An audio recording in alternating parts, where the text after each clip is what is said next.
हमरा भोला बाबा के आसन मिर्गा छल बा देखै में कमाल बा ना हमरा भोला बाबा के आसन मिर्गा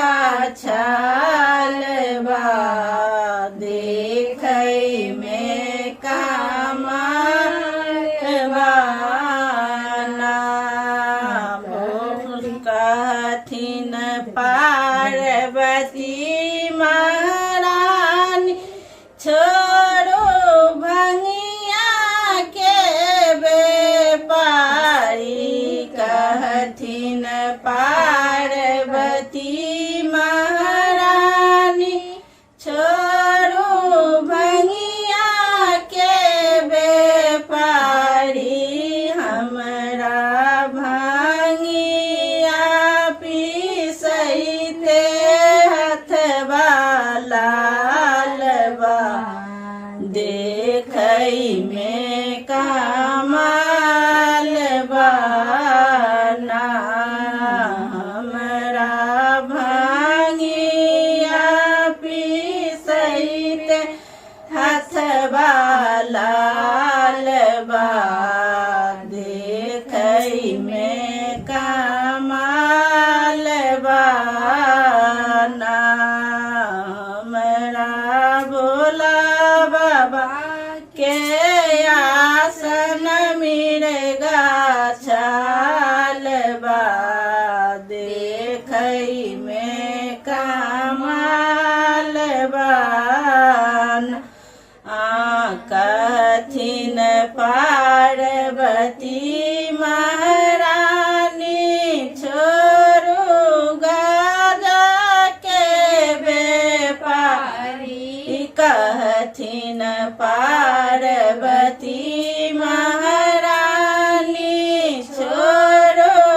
गाजा के व्यापारी हमरा जिला भरैते हथवा लाल बा देखै में कमाल बा ना हमरा चिलमा भरैते हथवा लाल बा देखै में कमाल बा ना हमरा भोला बाबा के आसन मिर्गा छल बा देखै में कमाल बा ना हमरा भोला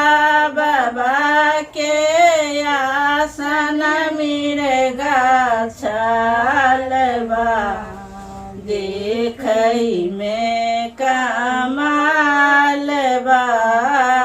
ना कहथिन पार्वती महारानी छोड़ो बसा के व्यापारी कहथिन पार्वती महारानी छोड़ो बसा के व्यापारी हमरा घासवा छिलैते हथवा लाल बा देखै में कमाल बा ना हमरा घासवा छिलैते हथवा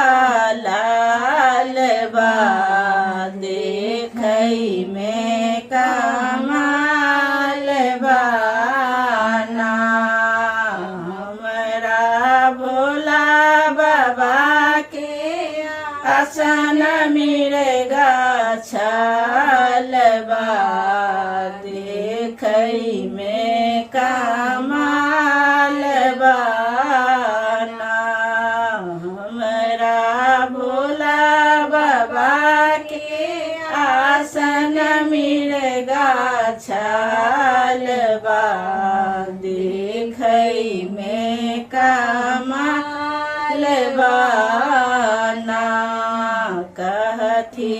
पार्वती महारानी छोरू चंदन के व्यापारी कहथिन पार्वती महारानी छोरो चंदन के व्यापारी हमरा चना ना घासैते हाथवा लाल बा देखै में कमाल बा हमरा चना ना घासैते हाथवा लाल बा देखै में का